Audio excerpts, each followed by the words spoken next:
Hello, I am Pat Gillum-Sams, the founder and CEO of the Sister Covenant.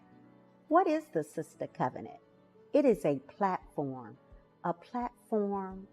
for purposed and powerful women to empower and inspire other powerful women of color. Black women are resilient. We nurture the world, our families, our spouses, our children, our communities, the boardroom, and everything in between. But who fills our cup? I often am reminded of when we fly, we're told to put our oxygen mask on first. And that is what the Sister Covenant is all about. It's a safe space for authentic dialogue between sisters, my friends, your friends, all of our friends, coming together for a time such as this. Join me Sunday mornings, 8:30 a.m. Eastern Time, first, third, and fifth Sundays for the Sister Covenant, a safe space to laugh a lot, cry a little, and fill your cup.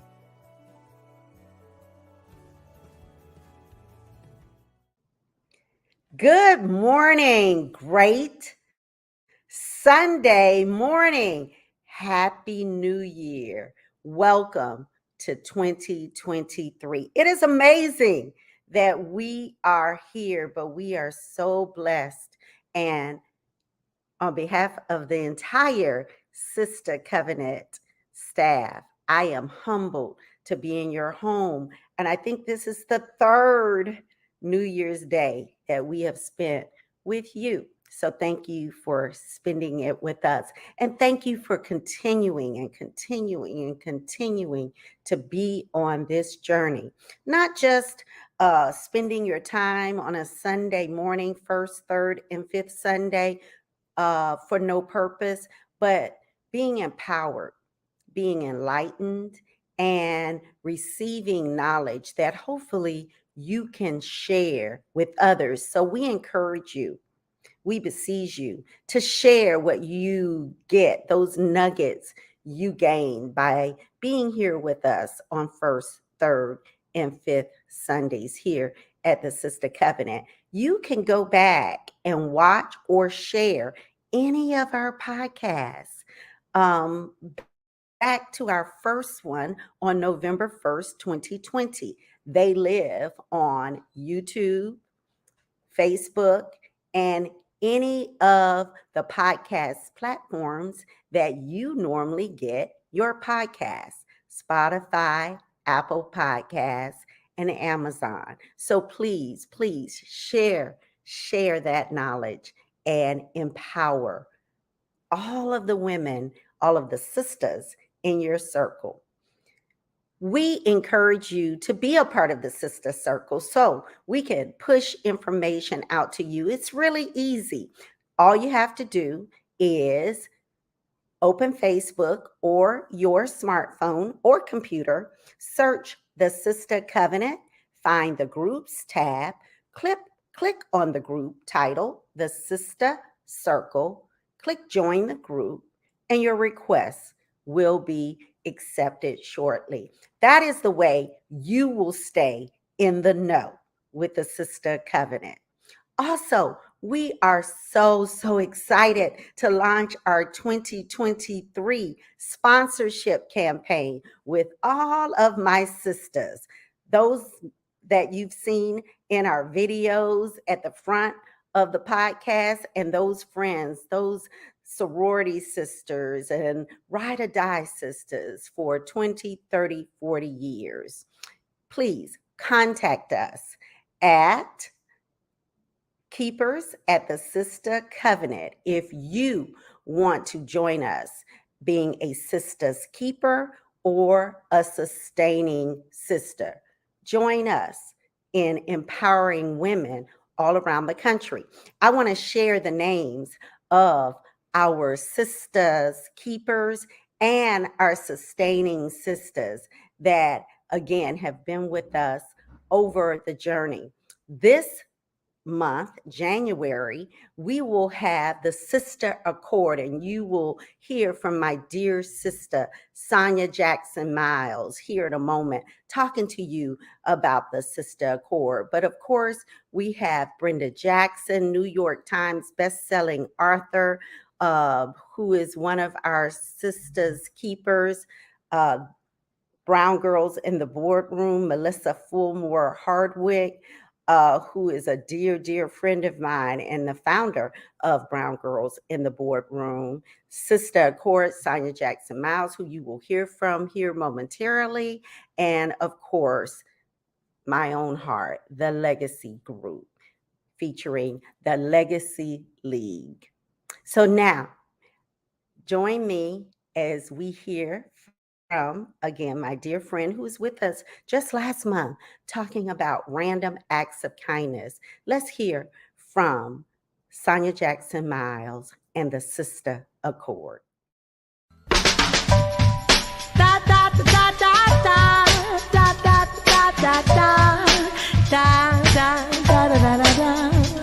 When a young girl finally realizes her value, when a woman finally realizes her value, the whole world, all of our communities, our families will be healed and move to that next level of excellence.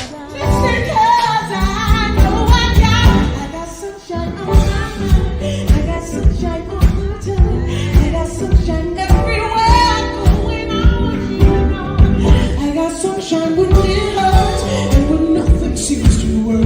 I got sunshine, yeah. Do you see the sunshine?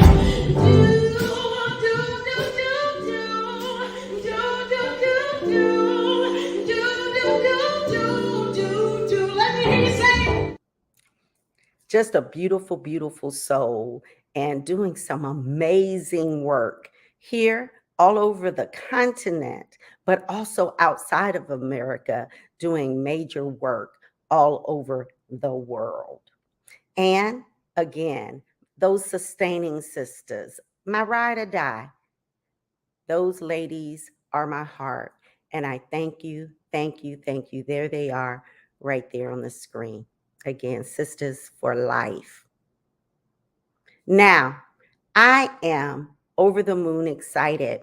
I have a new friend, someone who was introduced to me by our own resident physician, Dr. Anita Petway Tyler, a friend, a dear friend of hers, who we're going to be talking today about something that is super important, our mental health as well as our whole health, our wellness. So I want to introduce you to Gabrielle Carey Johnson. Gabrielle Carey Johnson is a licensed mental health counselor specializing in infant and maternal mental health, specifically in the Afro Caribbean community down in Miami, my hometown. So, super excited to connect with her. She has been in South Florida with Gabby Cares of South Florida for some 10 years. And we are specifically talking to her about mindfulness and what that does for us, not just in the new year when we make these resolutions, but all year long. So help me welcome Gabby, as I affectionately have grown to call her, to the Sister Covenant. Hello, beautiful. Good morning. Happy Good New morning. Year. Happy New Year. So we must confess, we are not on the new year just yet. We're a couple of days shy, Almost and there. we're just a couple of days. And you are so gracious. You and your family have spent Christmas holiday on the West Coast. Hopefully, having a little R&R, but I know you're stressed right now because it's very early, and your family has all said, "Listen, Mom, we're tired. You've drugged us across the country, so we're gonna rest, but you are with We're us." resting, yes. That's sacrifice, and I thank you for that. Of course, of course. Wouldn't have missed it. Wouldn't have missed it. Mm. So, Gabby, as we've talked behind the stage and as we were prepping for this conversation, we are in this Mhm. time of the year where we have spent too much money, probably. We've had a lot of celebrations and, we've extended ourselves in lots of different ways. And of course, a lot of it is good.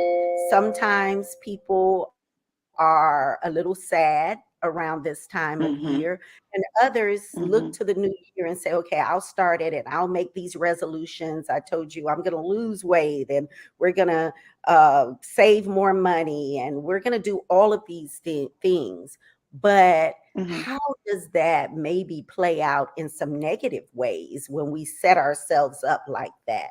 Talk to us from your vantage point about what is sustainable and really what is a lifestyle change versus a resolution. The first thing that popped in my mind was having those negative self-talks and thoughts that we constantly have sometimes when we're kind of more judgmental of ourselves, thinking that everybody else is privy to these ideas and thoughts we have, or these preconceived notions that we have about ourselves, when it's really just the pressures we put on ourselves. And I know I said ourselves a lot, but I guess the thing is to tie in the mindfulness that we kind of discussed. There was one quote from this one writer, and it said, mindfulness is being aware of what is happening right now without wishing it were different. And often we always think about the grass is greener on the other side instead of just trying to stay present with what's going on right now, being grateful, learning from those experiences, learning from life itself, because it does throw these curveballs at you where you're just like, Lord, what just happened? And I know that's not what I asked for, but it's about just being patient, allowing yourself with a little bit of grace. So if you have on your board that you want to lose 30 pounds in this new year, what are some small things you can do to get to those 30 pounds? And does it need to be 30 pounds within the first month, or is it 30 pounds over the next 12 months?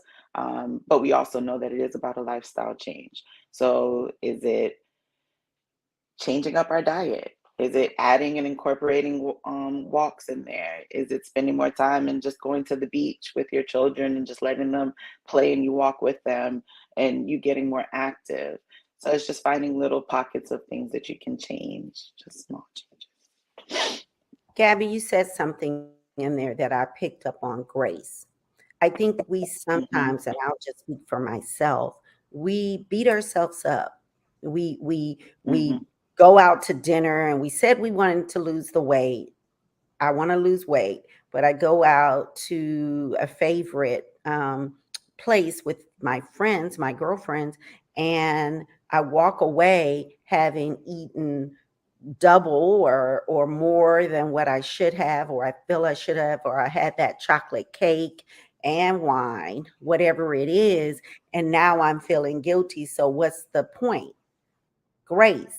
How can we Hmm.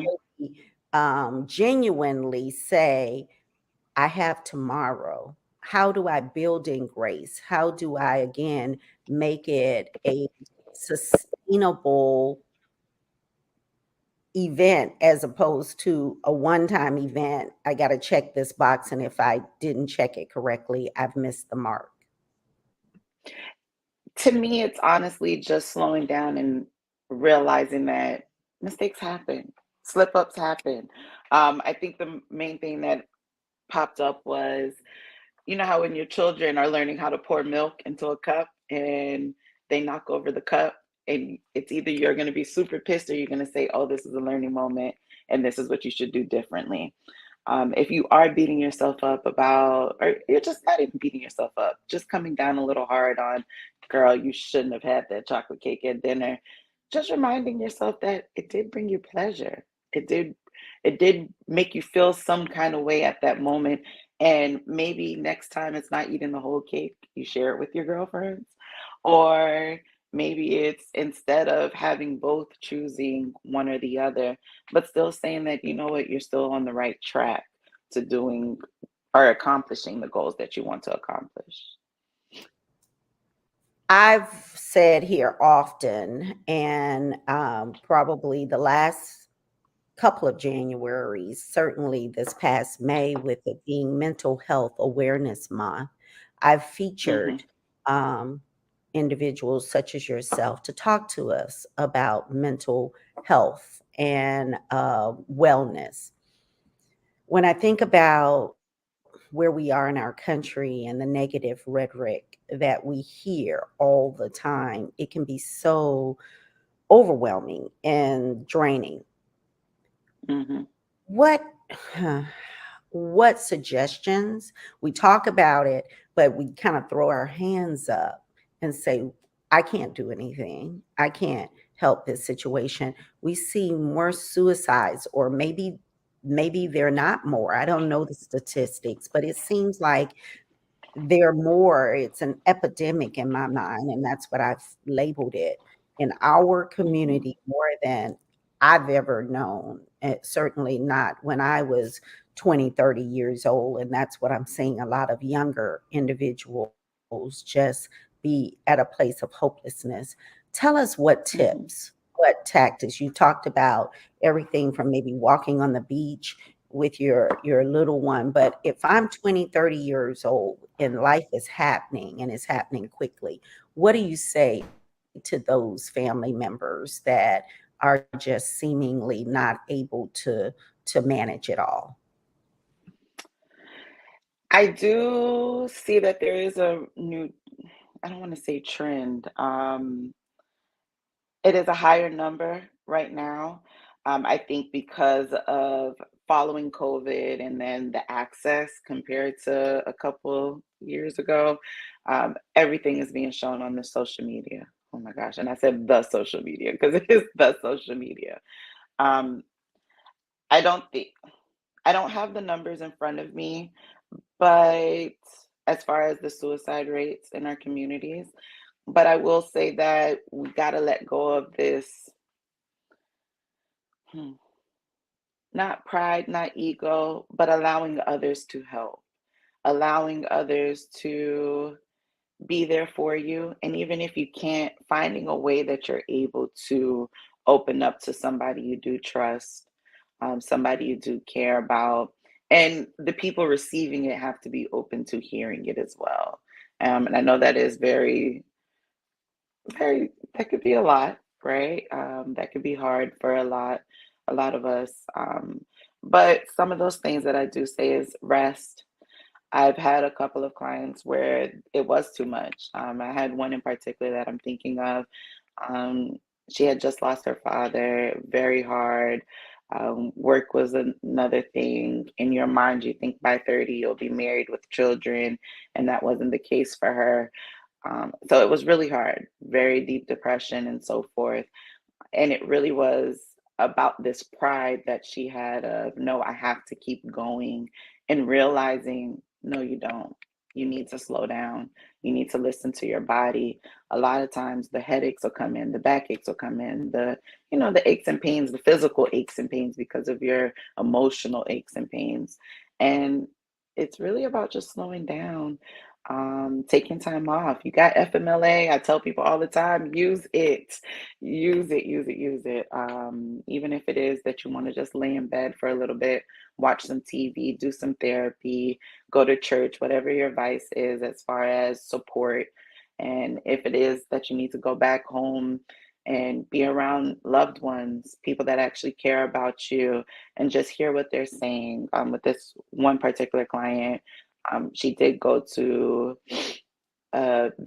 on a vacation and was able to just reset a little bit. We did some, I gave her some meditations to follow. Um, what else? A lot of journaling, some worksheets, and we just checked in from time to time just to make sure things were good. And she's back on track now. But again, I tell people this: life is like the ocean; it comes in waves. And the tools that you learn and you pick up, you have to be able to reuse them when those new waves come in, because they will. Thank you, Gabby. So you recently had the opportunity to present at a conference, the Hmm. Hookup Conference around adolescence culture, and one of your featured topics dealt with domestic violence in Hmm. relationships.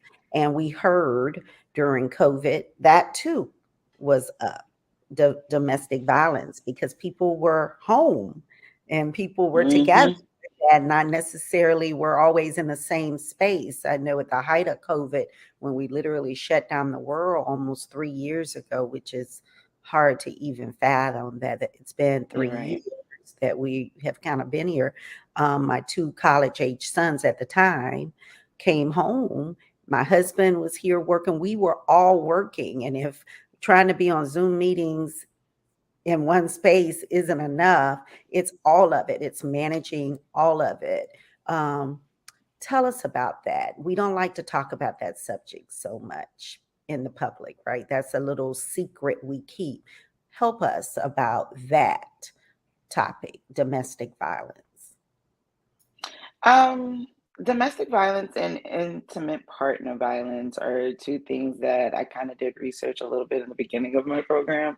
But the biggest takeaway is safety, making sure that you're aligned, understanding that if you do have family and friends and loved ones that are in those type of situations, pull away from the judgment, pull away from the, oh, you should do this because of I wouldn't have done that. And if I was in your shoes and so forth. You don't really understand the complexities of those type of relationships. It's really about just building the individual, and that can be the man or the female. Um, Building support, loving them, showing them that there is a better way about it, devising a plan on how to get out. A lot of times, if there are children involved, if it's money involved, it is hard on both ends for them to just pull away from the relationship because there is a love there. And I say a love because I mean it as exactly as it is. It's a love. It's a type of love, regardless if it's good or bad. It is a type of love. So understanding that a little bit. But for those in those type of situations, I do push for, pulling away or getting out, or even if they are able to come to some type of resolve within couples therapy. It just depends on the severity of it. Um, but that is a taboo that's in our community. We don't talk about as much. And I do want us to speak more on it in the future for sure. Um, but yeah.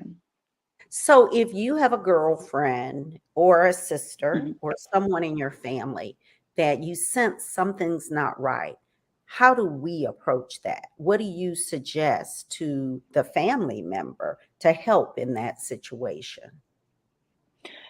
More of not not being critical and judgmental, because of course that'll make someone shut down even more, but focus more on how you're feeling in the situation. So if you're so say for instance for me, if my sibling is in some situation or some type of relationship like that, coming in kindly. Hey, I'm noticing this, and this, and it's making me feel such a way. It's making me feel uneasy. It's making me feel nervous. I am kind of worried about you. And how can I support you right now? So, not so much of coming down on, the whole, oh, you shouldn't be with him because he's doing such and such and he's hurting you and everything else, but more of just a support. How can I help you?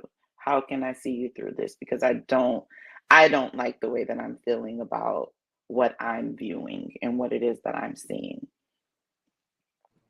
So I know you spend a lot of time being in South Florida, and your clients are Caribbean, first and second generation Caribbean families. Is the conversation different? Why is that? a specific focus of yours? Where have you found that to lead you in your therapy sessions with that particular demographic?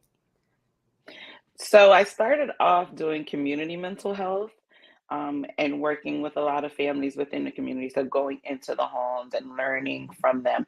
I noticed a lot, especially within the Caribbean cultures and Caribbean families, it's a lot of generations within one house. So my client could have been the adolescent that was born here in Miami, but I'm also dealing with her mom who came over when she was in the teens from Haiti, and her mom who just came over from Haiti.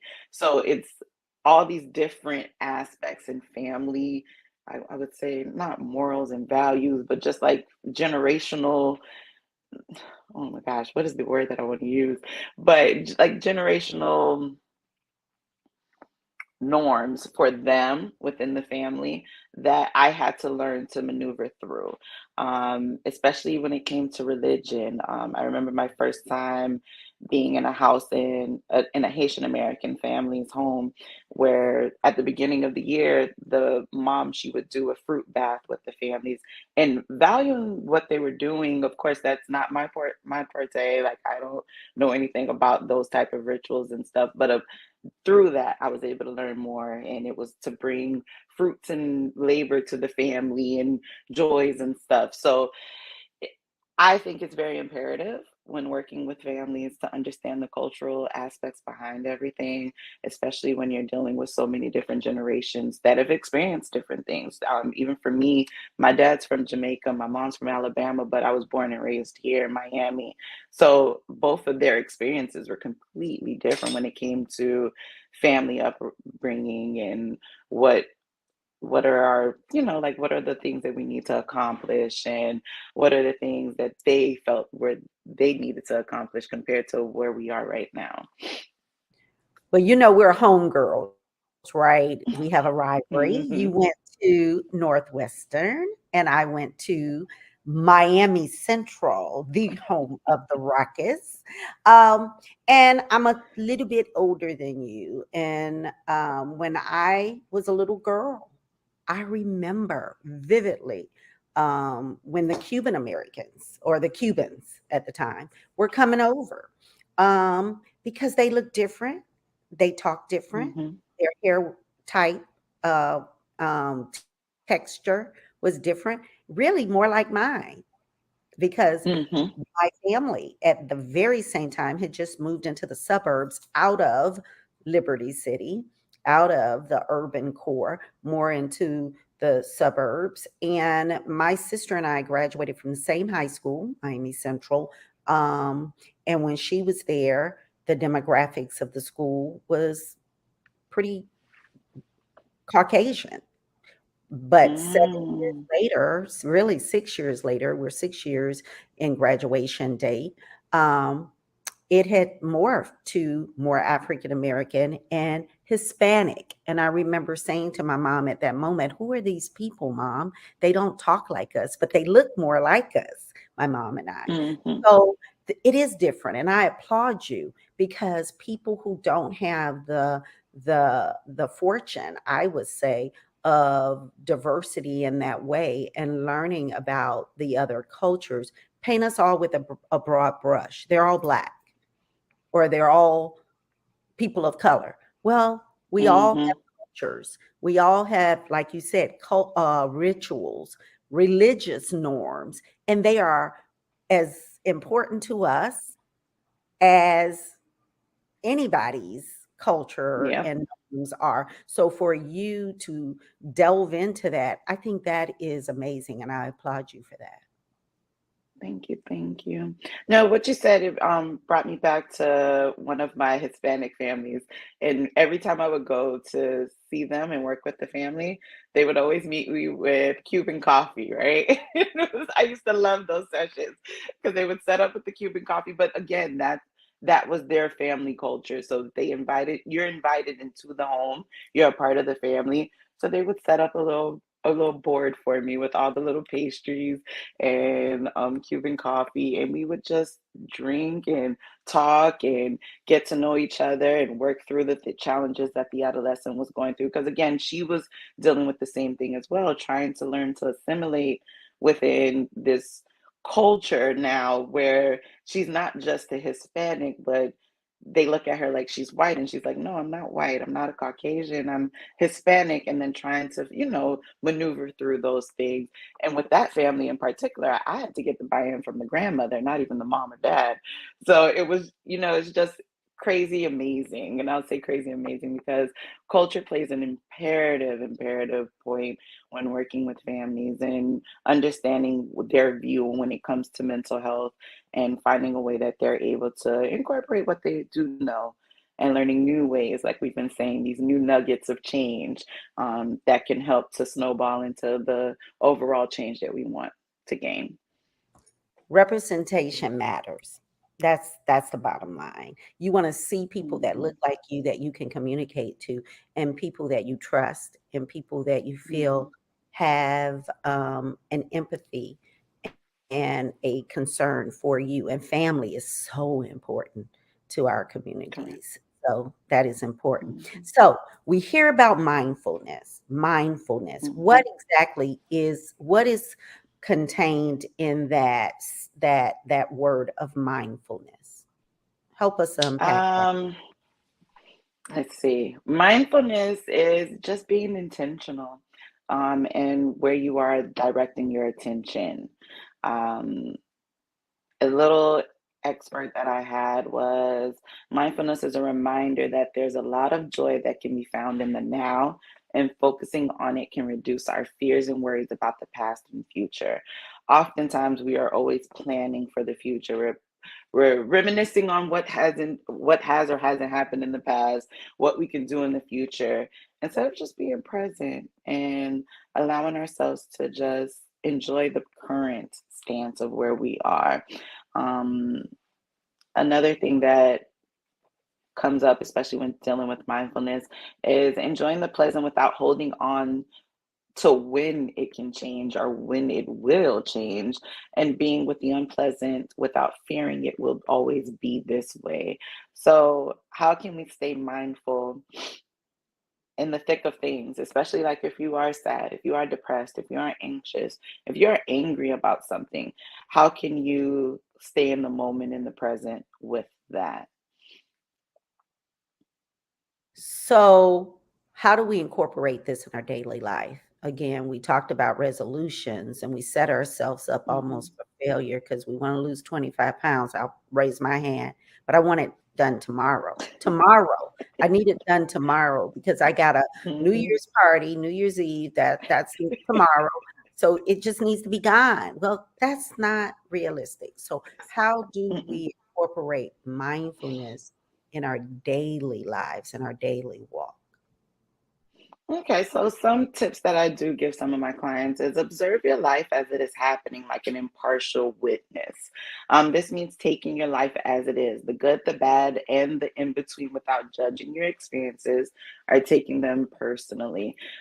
Think of your life as a story. So if it is that you're like, hey, listen, I do want to lose this weight for tomorrow. What about if it is that you just embrace who you are, how you look, and you go buy that bad dress that you've had in the cart or you've seen at the mall, and go ahead and put it on. Notice your thoughts and feelings, and no matter how chaotic they are, let them just be. Yeah, you could talk about yourself and put yourself down, but do you want to stay in that state forever?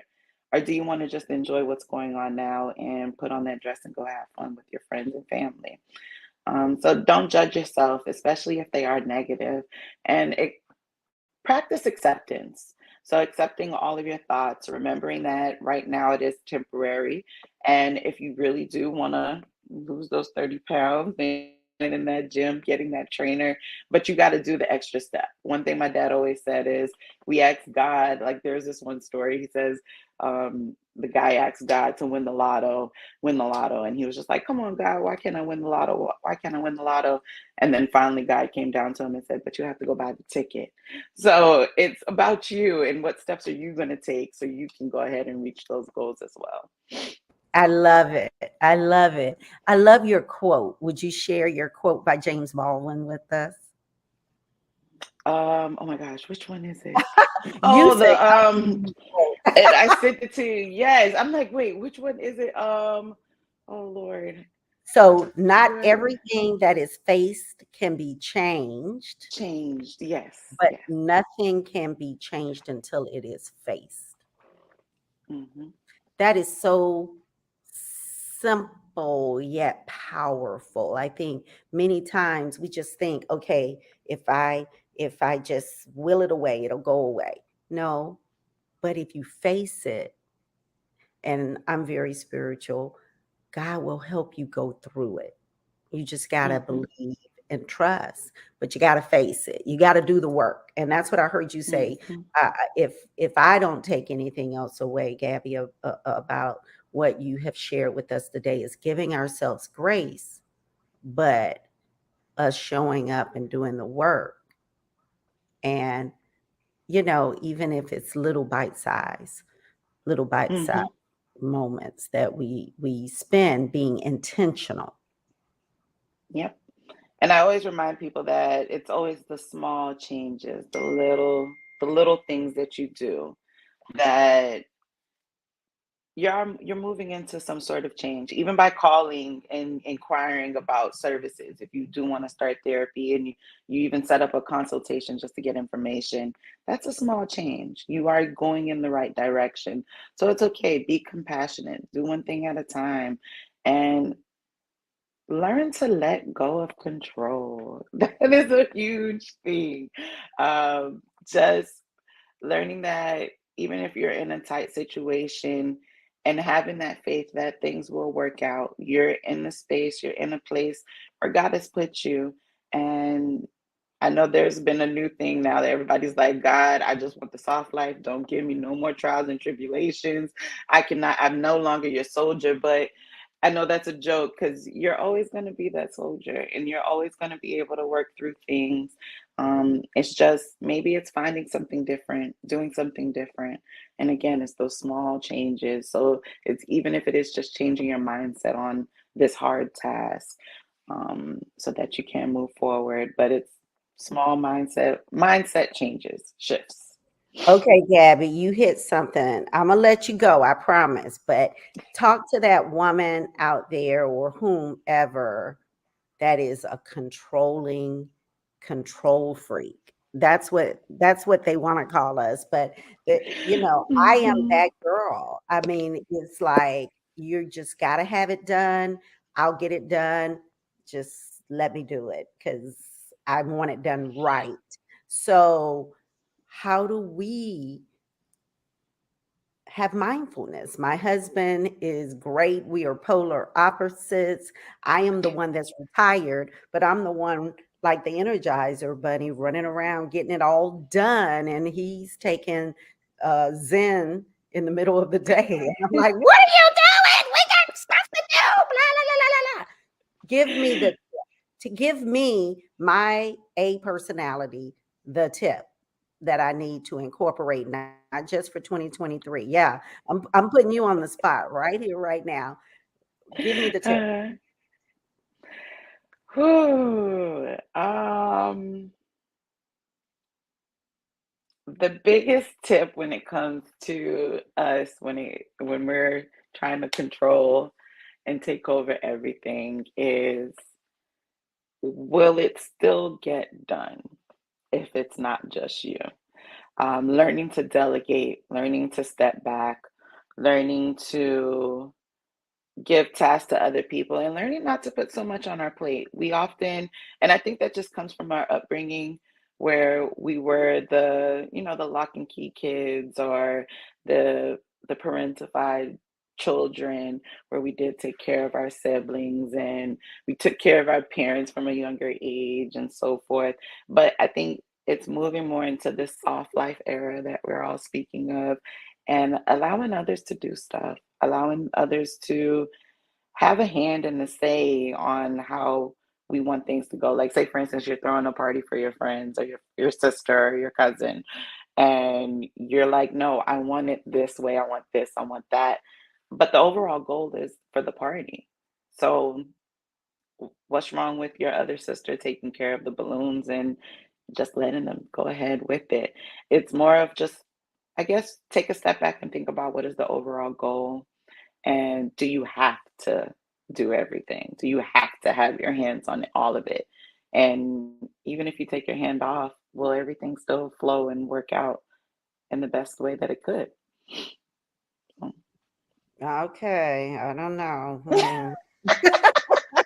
but we can definitely talk more about that. Look, we can Yeah, talk about that later I need on. Yes. sidebar. I need sidebar. I need to come lay on that couch. I know it's back there somewhere. Sidebar It's right conversation. here. So, how do you fill your cup? I know you recently came back from vacation with your family. How does a therapist that pours everything into, I'm sure, your family as well as your community volunteer extraordinaire as well? How do you fill your cup? I take breaks. I really do listen to my body. If I am tired, I take my naps. I have three kids, twins. They're 3-year-olds too. So those little girls are just, that's like a gymnastic circus over here. But I really do listen to myself. I take breaks. I try to do trips. I'll run away if I can, if I can. I do spa days, or even if it is, I take long showers and baths. I do a lot of resets, a lot of pauses.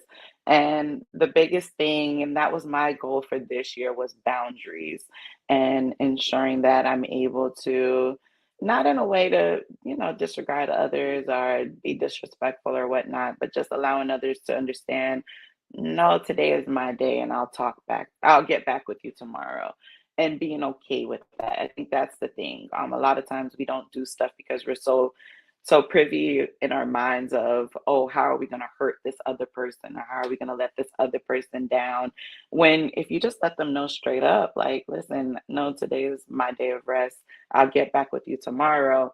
um it's okay. And I think that's the big thing. It's okay for us to say, we'll get back with you tomorrow. So boundaries has been my biggest thing. Well, that's a tip that I am definitely going to take from you, saying it's okay. And I think we should extend that across the board. It's okay even to not be okay, and Hmm. share that and show that with people so they understand, hey, I don't always have it together, but I am a work in progress. But it's okay for me to Hmm. take time to do that. So I'm listening to what you said and I'm going to incorporate that into my daily life as Excellent. well. Thank you so much for taking the time and not saying no to me when you sure could have coming back. No, no, no. Thank you. Thank you for sharing with us. These are intentional exercises that we must. It's not optional. It's not just something we do because it's nice to do. We really have to be intentional about what we do, how we show up in this world. Because I believe what First Lady, our forever First Lady, right, Michelle Hmm. Obama, promoting with her new book, we are the light we carry, right? And someone Hmm. gave me that book. Do you have it there? Yeah, I have not Right here. start, right. If we have to be the light that we carry into the world.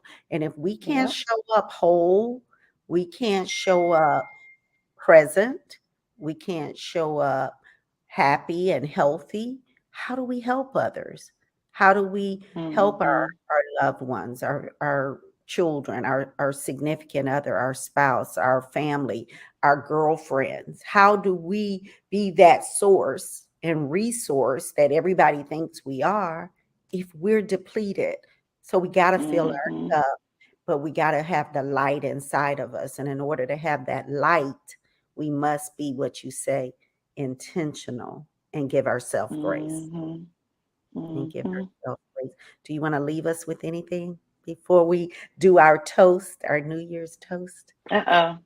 Um, Show up and show out. That's the first thing That's that popped into my mind. And just be honest with yourself, and especially allowing yourself to have a little grace, especially during these times. Adjusting to everything. And then in the New Year's, allow yourself grace. Break down those goals into smaller chunks. So if it is that you want to save however much money, or you want to lose however much money, lose however much weight, just ensure that you're being slow, a little gentle on yourself. Allow yourself some grace, and go ahead and accomplish all those goals and all the things you want to accomplish. You'll be able to do it. So buy that dress, maybe buy it in a size smaller, or just one little size smaller, and reach that goal and wear it and step out, Hmm. show out, and be your best self. Yeah. Mindfulness and becoming your best you in the new Yeah. year. Happy New Year, my new friend. Enjoy Happy all New life Year. has for you and all God has purposed in your life. And be the light that I know you are, and carry it forth in all the many blessed families that you talk to and in your community, and as you forward in this world. Thank you for being a part of the Sister Covenant. No, thank you for having me. Cheers. I like your cup. It's a little different. We can make it more reddish hue. You mean a hot pink? A hot pink, maybe? We are sisters at heart. Thank you, my dear. Cheers. Yes, thank you. Cheers.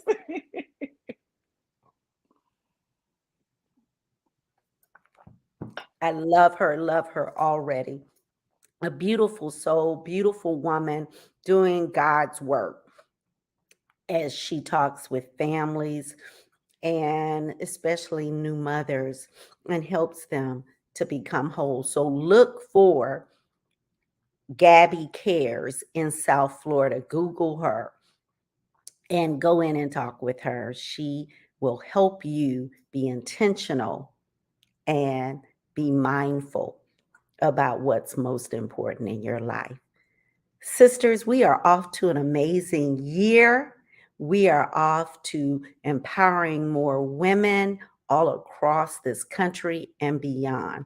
So, as always, take care of yourself, take care of your loved ones, be vigilant. We are still living our best lives, but being intentional about it as we are still in a pandemic. But as always, be bold, be brave, be beautiful. You all are just all so blessed, and have an amazing 2023. Happy New Year.